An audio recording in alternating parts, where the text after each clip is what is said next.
Welcome to Positive Philter with your host, Philip Wilkerson, a podcast that focuses on friends, family, health, and career, with a little self-help along the way. Please join me in this journey for self-improvement, and I hope what I have to share will make you a better person, thus making the world a better place. I hope you enjoy the show. I hope you enjoy the show.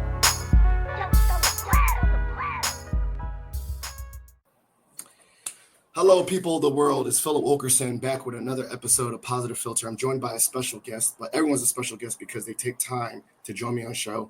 I'm joined by Jeff Raderstrong. Now, we got connected because if you know, I recently published a book, 40 Years of Advice, and I connected with Jeff about potentially collaborating on other works that I'd like to publish in the future. And in our conversation, Jeff let me know about his career, and I thought it would be great to talk to the listeners about and, just get a little bit of different ways that people can use their degree and do different things in the world of creativity. So, Jeff, can you give the listeners a little bit of a background on who you are? Absolutely. Yeah. Thank you so much for having me. I'm excited to chat a little bit more. I always love talking about what I do and talking to people who are, doing good work. So, so I'm a ghostwriter. And professional writer who works with leaders from all different backgrounds to help them tell their stories, get their message out there, and generally just support, their thought leadership and their desire to influence change in the world. And I do that in many different ways. One major one is by book writing. And I've found it to be an incredibly rewarding, fulfilling career. I get to work with a lot of different interesting people, learn as much as I can about them and what they do, and sort of become somewhat of an expert myself on their areas of expertise, and just tackle new projects all the time, while also as you referenced, using my craft as a writer to do so. So I feel like it's kind of a perfect path for someone who's looking to do more writing and earn a living by being a writer. I love it. And so earn a living by being a writer. I think, you weren't aware, but I do work at George Mason University. Mm-hmm. Yep. And in this role, I used to work with students. Now I work mainly with employers, but that expiration piece, right? A lot of students like, what do I do with degree? So yeah. what did you study in college? Totally. Yeah. So I did not study writing. I did take a few classes. I studied economics and global development. But I worked as a journalist in college for the local or the campus paper. And I've been wanting to be a writer for as long as I can remember. But then I pursued sort of I guess you'd call it a content focus that was unrelated to the craft itself. So economics, but yeah. What led you, you were doing the school paper. Yeah. As you were studying economics, what was the deciding factor between economics and then maybe going all in on journalism during your experience? Totally. Yeah. So it's a great question. And, it was a very real debate for me. So, I mean, and I'll just crystallize it with a choice I made. I graduated in 2009, which, if you remember, was a terrible time to be going into the job market. I had an unpaid internship as a journalist in Minneapolis, where I grew up. It was a new, online website, news website, which was like, back then was like a new thing. Yeah. Or I had a sort of a job offer in, I wouldn't say it was in economics, but it was more in what I had studied in DC. So I'd studied economics, like I said, but it was more of a focus on nonprofit management and global development, like I said. So this job in DC was going to be focused on communications, essentially, for a small local nonprofit there. And so I sort of had these twin passions, and ultimately decided to, go towards the communications route, the nonprofit route, because, I saw it as a more of a viable career path. And in some ways, it's, this role I'm in now is kind of a full circle moment for me, where I circuitously made my way back to, dedicating myself to writing full time. And I certainly wouldn't have been here without taking that path. But yeah, honestly, to answer your question explicitly, like, it was just am I going to be able to make a living as a journalist. And back then, and to be frank, even now, it's like maybe, but unsure. Yeah, well, so I mean, this is great. Like, I think we always explore like your first job is not your forever job. Yeah. So as you were diving into this new world and understanding that this job was not your forever job, talk about a little bit of the other values that you had to put in place to say, okay, I need to make a pivot. And also additionally, who were some people that you had to have this conversation with? I know a lot of people, use their parents or mentors in journalism and said, stay out of it, get out while you can. Like, what was some of those early discussions? Yeah, totally. So like, I mean, that you're totally right. That first job, it was, I mean, I learned a lot, right? And I mean, I actually did my first ghostwriting task. One of the first things I did at that job was I showed up and the executive director said, hey, write me a letter to the editor to go into the Washington Post. And so I did, and it got in, and I have it still. I clipped it out, right? That's back when we bought papers, right? And so I didn't know it at the time, but that was obviously ghostwriting, right? And so that wasn't most of what I did, but it was some elements of what I did. But but then to answer the second part of your question, I had lots of conversations. I had a relatively prestigious journalism internship the summer before I graduated, where I went to the Seattle Times and worked with some editors there who were, really old school. One of the guys I worked with was an investigative reporter who was just doing deep work that, unfortunately is not that common anymore. And, both of them were pretty blunt with me about the prospects, right? The career prospects that journalism would offer me. They weren't sort of down on it, but they also weren't, they weren't trying to sell it to me, right? And so I think that conversation, along with just, again, my sense of what was out there, was what led me to that. But again, to answer your question, I have friends I graduated with who are journalists now and still are doing great, so it's not like it was an impossible path. I think for me, just the uncertainty of it and knowing myself and learning about myself through that choice, led me to, again, the quote unquote safer path of communications. And for me specifically, communications within nonprofits. So, okay, transition. You went to nonprofits, and you're utilizing these skills of writing. Talk a little bit about your early in the nonprofit world and building your skill as a writer, particularly as a writer that might be a little bit different than journalism, right? Yeah, totally. Talk about those different and how that helped you in your growth. Yeah, absolutely. And again, I think in some ways my choice was kind of the best of both worlds because I got to explore my desire and interest in just like understanding how nonprofits work as a like a economic entity, right? But then also learned a lot of different ways to write. To your question, right? I learned how to write for a newsletter. I learned how to write for a blog post. I learned how to write for a letter to the editor, like I mentioned. I learned how to write for a fundraising campaign, right? Mm-hmm. And did all those things. And because within that first job, but also more generally, the first stage of my career, because I was working for smaller organizations, I had the ability to do a lot of different things because they didn't have a fully staffed team because they were nonprofits, right? And so I really benefited from being able to do a lot of different things. And I think what was most important about that in terms of the specific skill set around writing is that I just learned not to be too precious with things, which now that I'm a professional, writer, I have really learned the value of editing, of feedback, of collaboration. And of course, as a ghostwriter, I'm always in collaboration with people.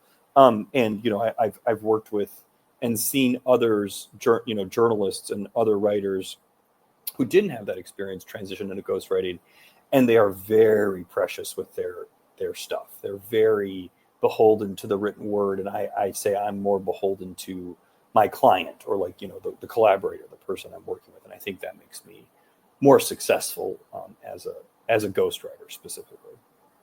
Yeah, can you? I heard you said precious multiple times, and just curiosity, what is that notion of being precious writing, and explain that as maybe what would that mean as a college student? Like if you're precious, you let that go. Yeah, totally. I mean, yeah, as a college student, it's probably a little different because you are going to be graded on something.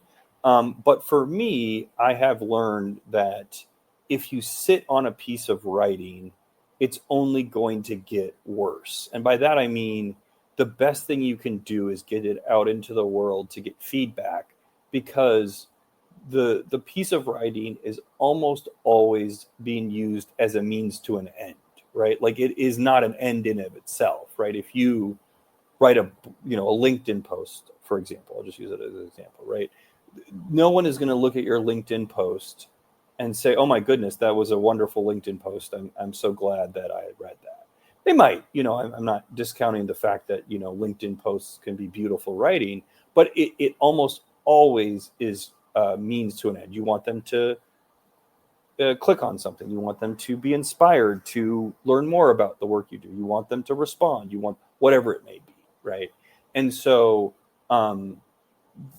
the I think this is just a more specific way to say the often used phrase that, don't let perfect be the enemy of the good, right? So if you sit around and try to make something perfect, if you're holding on to it like a precious sort of gemstone, no one's ever going to see that gemstone, right?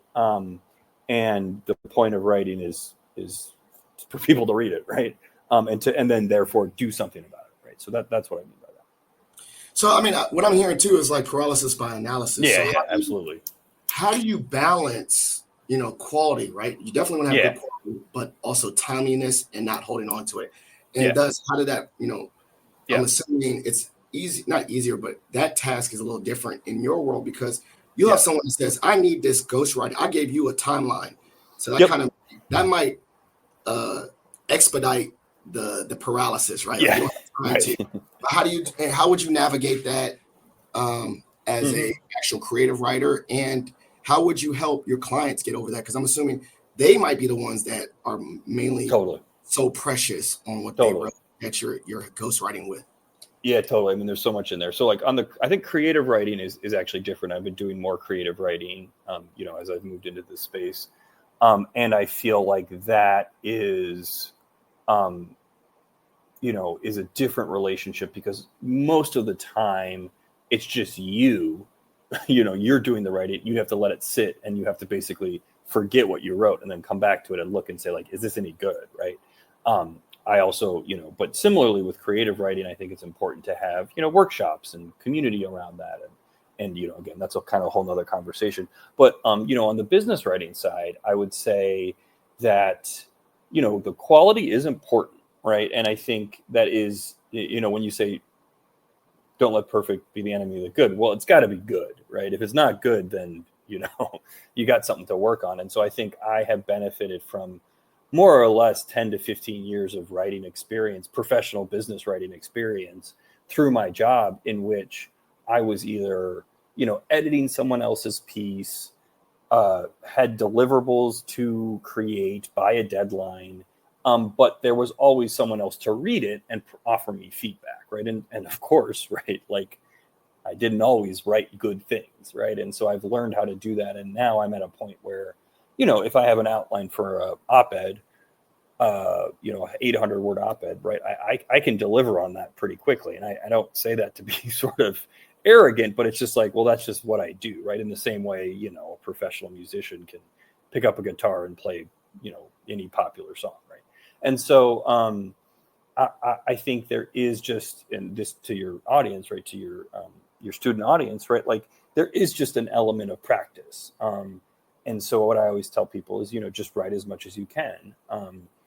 I myself have had many, many, many different blogs over the years, right? And I benefited from the birth, starting my career kind of at the birth of the modern internet, which allowed for writing, easy writing and publishing, and like I said, that engagement. I'm sure most of those original pieces I created were pretty terrible, right? And so, but now I have learned things as a professional. I've honed my craft. And then to your kind of the third part of your question around client work, man, I think that's the hardest part of my job is to help clients get their stuff out there. I would say, most of my work is almost therapy to say, this is good enough, or why aren't you wanting to get this out there? What is missing? And breaking through that analysis paralysis, because they don't have the orientation that I have. I'm offering them a skill set where I can say, hey, this is a good piece of writing, right? I know it's a good piece of writing. Is this going to meet your goals? Is this going to, is this going to achieve what you want it to achieve? Is this the right positioning? I can provide advice on that as sort of someone who's done this a while, but ultimately I can't answer that question. And in some ways, that's the hardest question to answer, right? Is what do you want to achieve with this? That has to come from them. And like I said, I almost serve as a therapist and even more of a business coach. And I don't know if you want to get into the AI of it all, but that's why I'm not actually, I just posted something yesterday about this. That's why I'm not worried about AI at all, because it's not about ultimately it's not about the writing. It's about the relationship. It's the connection, the engagement, and the human side of things. The writing is kind of the easy, I don't want to say it's easy, but it's more of a straightforward element of the work I do. I love that you brought it up. I'm gonna tail back to that one. Yeah. So like, now that you're working at nonprofits, what was the shift? What made you want to go into ghostwriting? Yeah, totally. So, I mean, like I said, I always wanted to be a writer. I always wanted to specifically write books. I just love books, and always have and always will.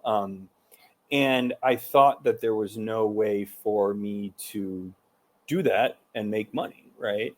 I think my parents raised me to be very practical in that way, right? And both my parents sort of grew up without they didn't grow up poor necessarily, but they grew up without the privileges that I had. And so I think they were very focused on making sure me and my siblings were all taken care of. And so, once I got into my career and I was doing fine in my career, and more or less enjoying it, I started to kind of explore what might be next for me. And to be honest, I worked on a book with one of my bosses, about almost 10 years ago now. Yeah. Where she wanted to write a book. We were both employed at this organization. But as a part of her basically content strategy and my team's content strategy, she said, I think it's important that I write a book, and I helped her with that. And she hired a ghostwriter. And it was a wonderful person. It just was not the best fit for what, my boss at the time was trying to do. And so I basically came in and kind of played that role of ghostwriter, or I would say probably now it was more of a developmental editor or book doctoring project. And that just opened my eyes to just that was possible, right? Again, I just literally didn't know that there was an industry out there. And so over time, I slowly got exposed to that. I worked on a couple other books for some folks, and then ended up with that same person for her second book, basically being the lead ghostwriter on that project. And that's what kicked off my, my desire to get into this field. And so I've been doing it about 2 years now, but I sort of slowly been moving into it, since for the last 5 years. I love that. And then, one of my thoughts is that you recently kind of went full tilt in 2 years. Yeah. So talk about those early days of building a client base, or man, the hidden curriculum of that industry. Talk a little bit about that, like how that, grew, that journey grew over time. Yeah. And I this is where it's kind of like a business conversation, right? I think it's probably the same advice I give to anyone who is starting their own sort of service-oriented, client-oriented businesses. I just talked to as many people as possible, got my name out as much as I could, and said yes to everything. There's this other great ghostwriter, John Sternfeld, who happens to just live around one town over from me. He worked on like so many famous people's books. Michael K. Williams's book he wrote, and I talked to him, and he was basically like, for the first year, say yes to everything, and after that, stop. And I did. And so I got a lot of work really quickly. That some of it was fine. Some of it was not fine. It was meaning like it was not well paying. Right. And then I've slowly pared that back. Although right now I'm kind of in a moment of saying yes to more things because, for a lot of reasons. and because some projects are winding down, and just I feel like I want to take on more again. And so I really had to manage the boom and bust that comes with that, and that comes with starting out as a relatively new person to this work, and it was a lot of fun. I mean, it was really cool. I kind of didn't put any pressure on myself because I was like told myself, all right, I'm going to do this for a year. I made some mistakes for sure, but I learned a lot, and now I'm as you kind of say, I'm full into it and able to sort of structure myself a little differently. I'm renting an office, I've formalized sort of a business development plan, all the things that are kind of unrelated to writing, but more to the business itself. I love that. And then, as you were exploring and doing this, how did you build up your skills of writing? Because now Yeah. I'm assuming this is becoming obviously this is your full time. Yeah. And ghostwriting, I'm not assuming, I know Yeah. it's a unique skill set. So how did you build your skill set concurrently as you dived into this new industry? Yeah, totally. So I think it's probably there are two paths. There's the craft skill set, and then there's the kind of business side, right? Because like I said, yes, I'm a ghostwriter, but so much of what I'm doing is actually more that coaching element, that human engagement element. And I'm finding that like people might get just as much, if not more, value out of that relationship than uh, the writing, the deliverable side of things. And so the writing side, right? Like, yeah, I've certainly learned a lot, and just even the last couple of weeks, I've had some good lessons learned about kind of the opposite of perfect being the enemy of the good. Like instead of being responsive to my clients with what they want to put in the paper and the chapter and the whatever it is, like understanding what would make the best piece, even if they don't see it yet, and even if they don't want me to, and they're going to get mad at me, actually saying like, no, I know this is the right thing. And so I feel like that's kind of a different level of engagement and writing, both on the writing side, but also the client management side. It's like, how do you manage a client who, it's not that what they want is bad, it's just not the full picture yet. And how do I, support them in coming to that place of discovery or whatever it may be. So obviously entrepreneurship could be a solo thing, obviously solopreneur. We also understand that there's opportunities where you need a team or a community around you. Yeah. And so as you were going into this journey, can you speak about the opportunities to collab with other ghostwriters? Yeah, totally. A community of ghostwriters or mentorship in ghostwriters, so that you're not really doing this solo, even business, business coaches, whatever. But what team have you, people around you that support you? Because obviously you could do this by yourself, but we all know that. Oh yeah, no, you could, but you wouldn't be as good, and it would be kind of probably pretty depressing. So I mean, like, first my wife is, she's not a business partner, but we talk about it all the time. She's been incredibly helpful as I've started this up. But there's the Association of Ghostwriters. They have monthly calls. I've created I haven't created. I'm a part of a small group of ghostwriters that meet pretty regularly to just talk about whatever, and that's just more kind of advice, specific, how are you managing this contract? How are you, this, I just had this happen with a client. What do you do about that? To more sort of general advice around is AI affecting your work? Are your leads drying up? Just kind of pulse on the trends of the industry. And then I also have relationships with agencies and publishers and things who they're business development, right? They give me clients, but they also provide support, their editors, their, all those things. And then I have sort of a loose network of people I might rely on or refer clients to, marketers or, editors or, designers, things like that. So it's without saying, I feel like, I'm included, that everyone and their mama could be a writer. And it seems like the market for writing books is blown up. Self-publishing is a new wave. And I think you spoke about it. You were on the impetus of the internet. So how is that the internet and this really blown up the self-publishing world, and maybe I'm assuming the ghostwriting world has grown concurrently while the publishing world has grown. Yeah. I mean, the guy who leads this well-known agency, Gotham Ghostwriters, talks about it's the best of times, it's the worst of times, right? So it's the best of times because there's so much interest in writing books, but it's also the worst of times because the market is pretty flooded with people who will help you write a book, right? Whether that's publishing or writing or whatever it may be. And so I'm grateful that I've had a lot of work and continue to have a decent pipeline. Like any self-employed person, I always think, oh, this is going to be the last one, right? But like you hear people like famous actors say, "Well, this might be the last movie I ever make." So I just feel like that's probably human nature. As long as you're humble and realistic about your work, you're always going to have some element of what comes next.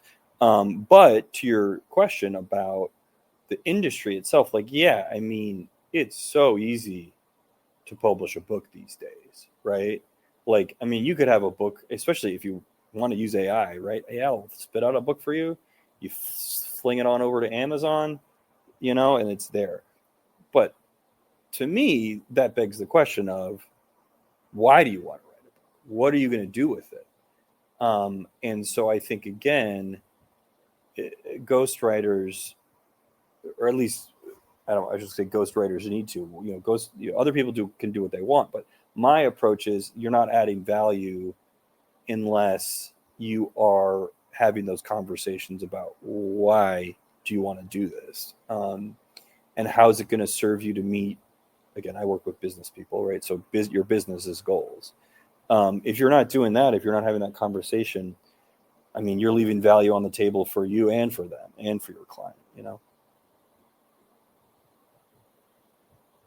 So with that inverse, obviously saturated market or growing market, you're on the other end.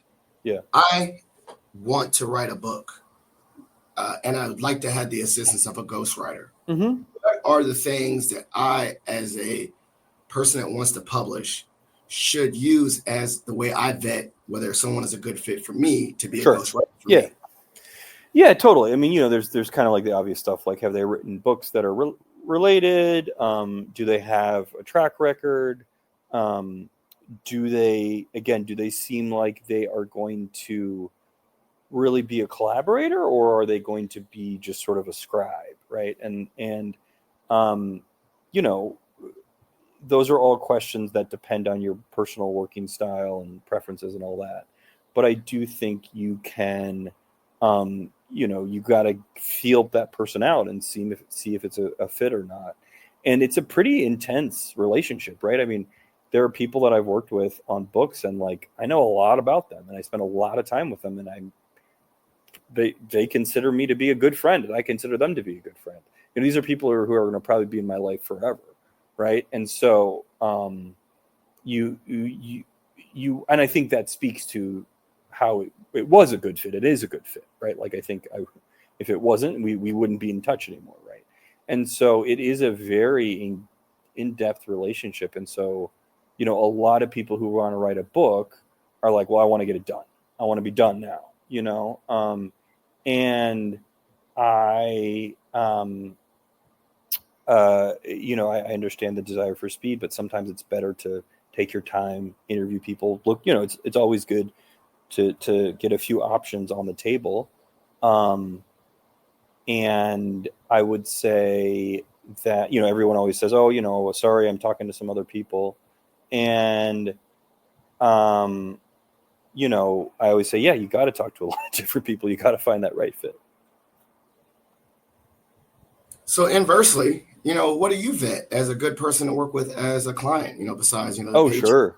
Like, I want to protect my piece too as a ghostwriter. Yeah, absolutely. And again, like that first year when I said yes to everything, I learned a lot about what's not a good fit. So I think that there's a few things, right? I mean, this seems silly to say, but like I like working with people who want to write a book. There are a lot of people who say they want to write a book and they don't. What they want is a book. They don't actually want to go through the process of writing a book. And even though I'm like literally writing the words on the screen, like it still is a lot of work for the other person to like think through the stuff, right?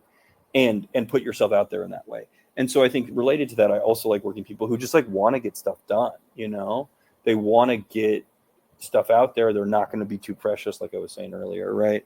They understand quality, but they understand quality, but they also are willing to be a little iterative, right? Let's say, and collaborative. And then I think like people who are, people who understand the process. And I don't mean like they have done this before, but just like people who understand that like this is a collaboration, this is a relationship, it's a push and pull. I'm a person, they're people, and there's going to be strengths that I bring and weaknesses that I bring, and vice versa, right? Of just like being, understanding of that. Like there's this one client I have now who's probably, he's probably the nicest guy I've worked with so far. And we had a lot of contention in the last month over a book we're writing. And we kind of just had a breakthrough yesterday. But throughout it all, he was like, I'm frustrated at this process. I'm frustrated with where we're at, but I appreciate, basically I appreciate what you're doing, and that's like the distinction. It's like understanding that there might be frustrations when trying to take on something as daunting as writing a book, but that like, we're all doing our best. And I think that's just like that's probably a human element that goes beyond the process of writing a book, And also in regards to subject matter, has there ever been a time where I know everyone has their individual values, where you either it was the content or the person that you're like, this is not aligning with me, maybe it was a book like, get over on everybody business rules. And you're like, I don't want to, totally content like this, that's not the content that aligns. Even as a ghostwriter, they'll never know it's connected to me as a ghostwriter, but in my heart, I'll know that I was contributing to that.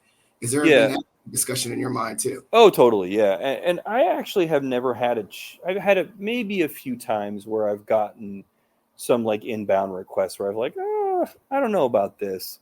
But honestly, a lot of people are like, oh, would you ever write, I'm tend to lean liberal, right? Politically, like, oh, would you ever write a book for like a Trump supporter? Absolutely. Because it part of what I think my work is about finding the universal connection between the author and, the reader, which, theoretically could be anybody. And so, I fundamentally believe that, everyone has a story to tell and that we can all connect through that story, connect with anyone. And so, I prefer to sort of, I kind of prefer to work with people who disagree with me, right? And I don't mean like, again, politically, but just like, oh, I've never thought of this perspective before. And so, however, to your question, I would say that there are certain books where I think you kind of just outlined it. Again, it's not political, but it's like basically the books of like how to screw people, like books that are clearly designed to be pretty aggressive, and about kind of tricking people, or like I would never work on like a pickup artist book or something like that, right? There's some that's exactly what I was talking about. Like, like kind of seems sleazy. I ain't trying to do exactly. The books that are sort of, maybe they're not trying to harm on their face, but that they do. I'm trying to think of another example, because there's definitely been a few where I'm like, like I don't think I would ever work on a book that was trying to make the case that social media is good for children, for example, right? Mm. Or that guns, a more unregulated market for guns is going to make us safer. And then on sort of the liberal side, right? Like, or, quote unquote liberal side, like, I don't think I would work on a book that is in defense of cancel culture, right? Things that are just unnuanced and clearly brazenly about a certain point of view. Too polarized, not allowing discussion. Exactly. Nuance, that sort of thing. And also, I think that, at the end of the day, too, is I would still have a hard time promoting something that, like, I wouldn't, like, fiscal responsibility or taxes. Maybe we can talk about it in different ways. Yeah. Money, but I think things that are directly against, identity or something like that. I don't know. I just personally wouldn't feel comfortable. So, but I'm assuming it doesn't come in very often, right? Like I'm assuming most people that want to write those books kind of stand on business and don't want a ghostwriter. They just write it themselves. That's if that's such strong ideology that if they have such a strong, firm ideology, I'm assuming they would want to write it themselves. Or find someone that's super aligned with them, right? Yeah, I guess that's actually a great way to put it. Like, I wouldn't want to write for someone who's an ideologue, right? In the truest sense of that, and I have actually worked with some people who are ideologically very rigid. It happened to be about an ideology that I agreed with, right? Like he was coming at it from a very, I would say, progressive perspective, but it was so rigid that I was like, I don't think this is a good book, or like, this is not for me. It was almost like a manifesto, let's say. Right? Yeah. So then my thought is, with that being said, I can also inversely see there's a time where you really connected to the subject. Yeah. You know what? I don't want to ghostwrite this junk. I want to write this. Yeah. There's been a part where I'm like, man, this is a great topic. I'm mad, I'm mad at, not mad, but like, dang, I wish I would have came up with that. I wish it could have been my book instead of ghostwriting it. Yeah. To be honest, I haven't. There's certainly topics of books that I've really resonated with and been like, man, I'm so happy to be on this project. Mm-hmm. But ultimately, because I approach this from a deep lens of collaboration, and it's less about what I'm writing and more about the person I'm writing for, I have not felt that way yet. People always ask, like, aren't you annoyed your name isn't on the cover? I'm like, no, one, because people pay me to do it. So like, whatever, and two, I just don't, the book wouldn't exist without the author. Right.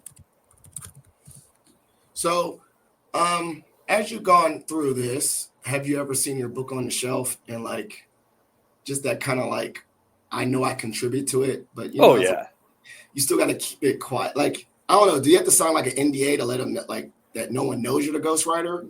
I've never had I might have had to sign one or two NDAs. I've never, but like, that's not really a discussion. Usually what I do, like a book is about to come out and like the dude, he's a great guy, right? Like I'm continuing to work with him, like awesome collaboration. Love it. Really excited to continue the work. He doesn't want me to really talk publicly about the work or the book, I should say, right? I'm not in the acknowledgments. Usually the ghostwriter gets acknowledged as like an editor or something. Didn't put me in it. And like, was I a little disappointed? Yeah, probably a little bit. But like, you know what? Again, like it's all about that person. And it doesn't really get to me. I know I did it. I can, and sometimes with permission, I'll be like, even if the person's like, oh, I don't want you to talk about this. I'll be like, hey, I've got this potential client, similar book topic. Do you mind if I just share a chapter? And they're almost always like, of course, they just don't want it publicly out there. Right. So yeah, no, it doesn't, it's like, I know what I did and it's great. And I love it. I mean, there are some ghostwriters who are like, I don't want my name anywhere on this thing, because they just don't want to have any connection. Once the work is done, they're like, that is done. And if anything hits the fan around that book, I want nothing to do with it, So how about, I think all kinds of books, I don't know, this is probably a weird question, but have you ever seen your book in like a Barnes & Noble or in a bookstore and you was like, man, this is crazy to see something I contribute to totally. in a public place? And tell me a little bit of an experience where that happened, where that was a kind of a surreal experience. Yeah. Oh, I'll be honest. I go to one bookstore. I go to two bookstores. There's one bookstore in the town where I live, where I get all of my books. And then there's a children's bookstore, right, where I get all the books for my kids. And so I order all my books through those bookstores. And so I haven't like walked in and seen it on the shelves, but I do, like, I went and I picked up a book that I wrote, and like, that is incredible. It's an incredible feeling. And again, I sort of reference how I love books, and I just like, I love the longevity of them, the completeness, just like, it's a physical thing you can hold.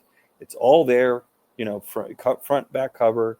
And it just, it withstands, it endures. Right. And so, absolutely. I mean, it's the best feeling. And again, even though my name isn't on it, it's like, whatever, I know what happened, right? And I have them all. I'm looking at them all right now on my desk.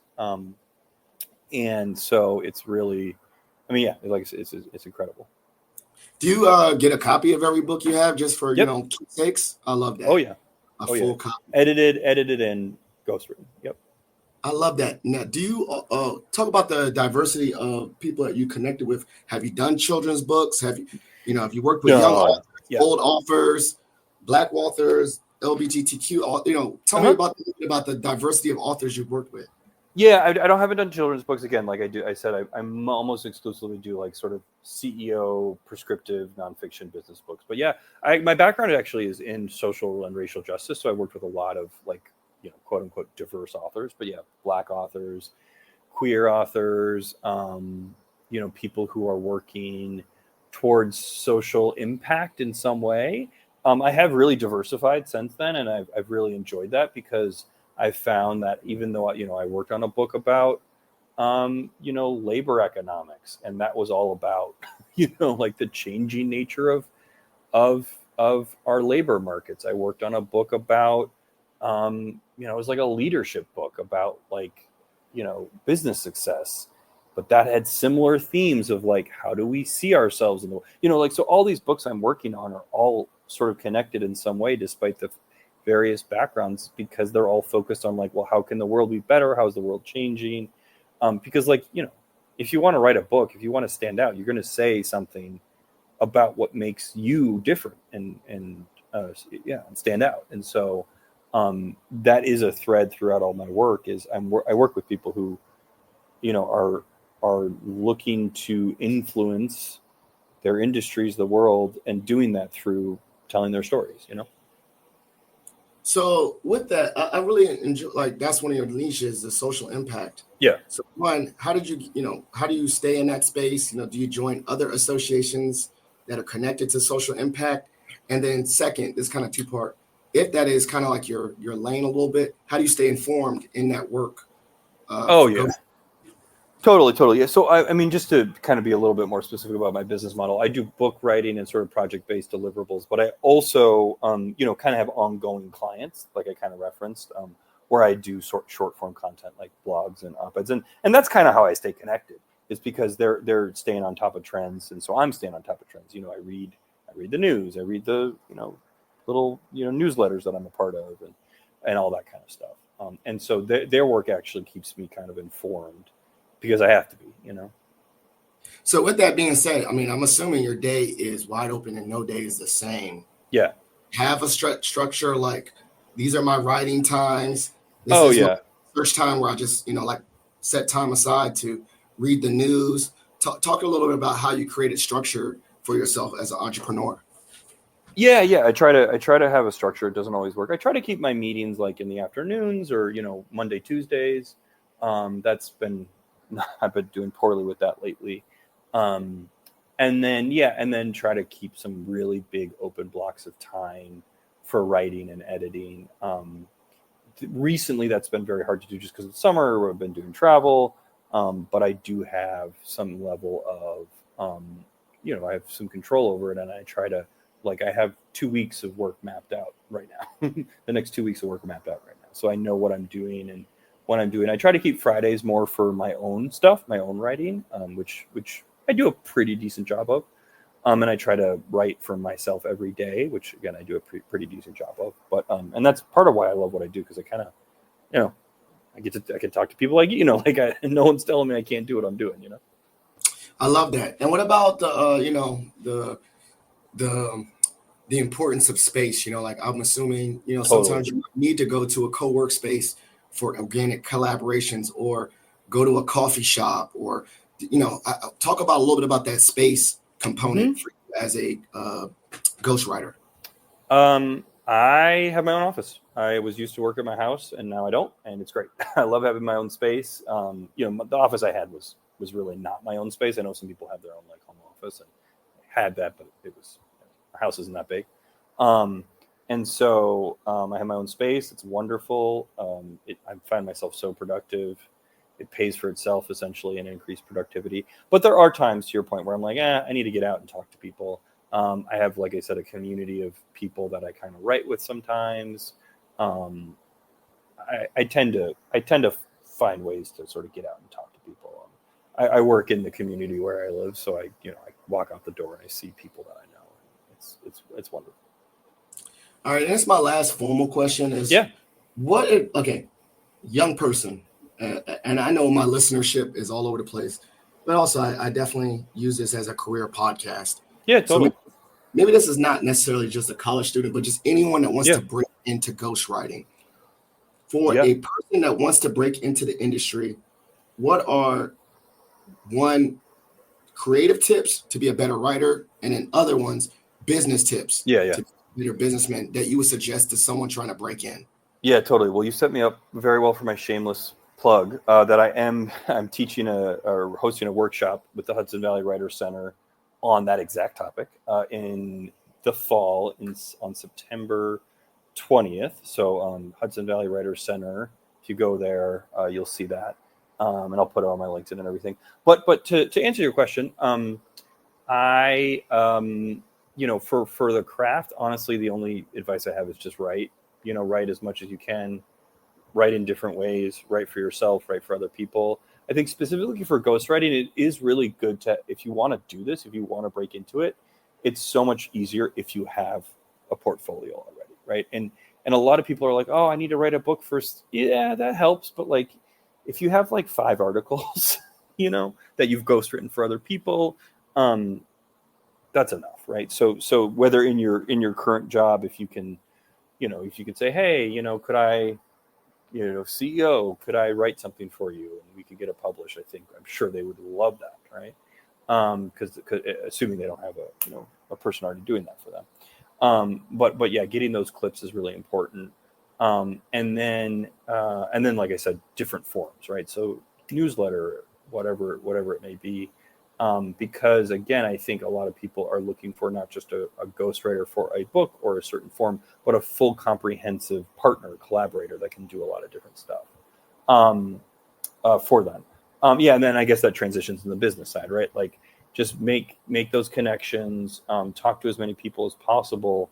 And if you're able to, like I started out doing side gigs, right? Like I just had like 1 or 2 clients during my other. Honestly, it was when my son was old enough to go to daycare, and I just tried to make money to cover that. And so I just had these side gigs that I would write, here and there. And so the best thing to do is if that's the direction you want to go, like reach out to people now, if you have a job or if you are in school, and see what you can cobble together. And again, build those clips, build that portfolio, and just tap into your network, because I'm always amazed when I tap into the network, what I find, what people are looking for.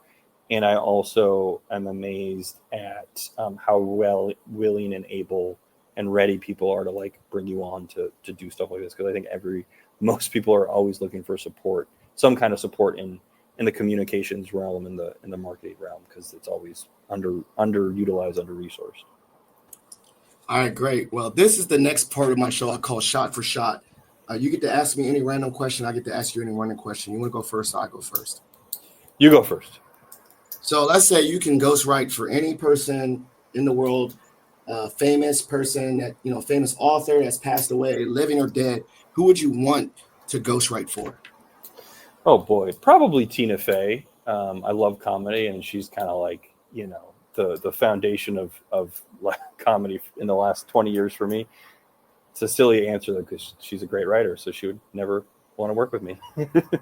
Maybe be on her team or something. Yeah, exactly. Yeah, or be on the SNL ghostwriting team. And exactly. Add a joke in there. Exactly. I would love to be in that room. Yeah. So I ask you one now, huh? Yep. What's your next book going to be? So thank you. You put me on the spotlight, as I shared with you earlier, and it's still a work in progress. But I'm putting it out there into the ethos. So I guess I always do this to myself, where I say I'm gonna do something, and then even if it's digital, it's a year from now or 5 years from now, people are gonna say, "How's that going?" Because I actually put myself out there. So the book that I do want to write someday is called "The Tale of Two Virginias." Mm-hmm. It's going to be a book about my father-in-law who passed away, and then my dad who's still living. Both of them went to college around the same time in Virginia. My father went to VMI. He was one of the first Black students at VMI, and my dearly deceased father-in-law, who I'm very close to, went to UVA. And I think both through the window of 1967 to 1972. Mm-hmm. So they overlapped. And so I call it the Tale of Two Virginias because I wanted to talk about their experiences at different identities. My father-in-law is Jewish.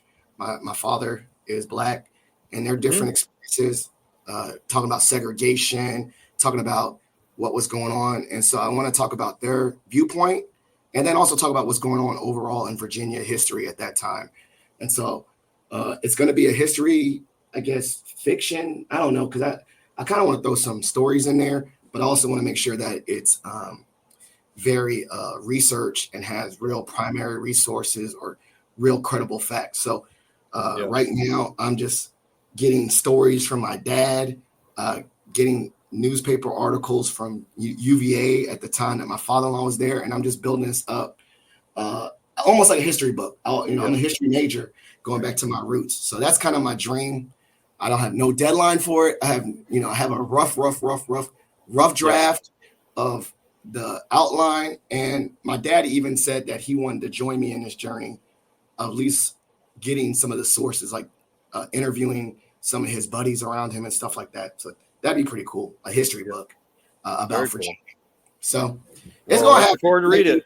5 years. I got to get this PhD first. And I don't think no one wants me to write for my wife would be mad. She's like, oh, you writing a book? You got all this time to write a book? What about all this time to do your PhD and go to work and take care of these kids? Yeah, whatever. That's not that important. So that's in there. So that's in the queue. But that's something I definitely want to get done. So yeah, very cool. Very cool. Well, thank you so much for this. This has been a great episode. I definitely think people will take a lot and learn about it. I'm going to call it Journey of a Ghostwriter.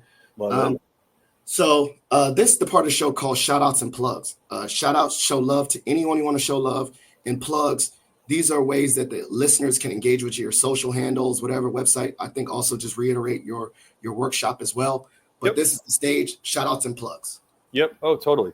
Well, great. I mean, shout outs. I shout out a few specifically on the round ghostwriting, right? I would, if anyone's interested in learning more, check out Association of Ghostwriters, Gotham Ghostwriters, Kevin Anderson and Associates. Readsy is a great platform for self-publishing, but also just like learning about publishing in general. So those are all fantastic resources. And then the plug, shameless self-promotion is Hudson Valley Writers Center on September 20th. And you can sign up. It's called Ghostwriting 101, and how to make a living as a writer. And I'll be teaching that afternoon. So it's just writerscenter.org, or you can Google Hudson Valley Writers Center. And if you click on workshops, you'll see my face. I love that. And definitely we'll put that in the show notes so that those can follow up and get connected with you. I definitely learned a lot. So Positive Philter listeners, please check out Jeff and all the things he's doing. And if this is something that sparks curiosity as you want to explore your journey as a writer, consider connecting with Jeff. Yeah, happy. Oh yeah, totally happy to. If you find me on LinkedIn or whatever, and just reference this, I'll always love talking about it. So yeah, don't hesitate to reach out.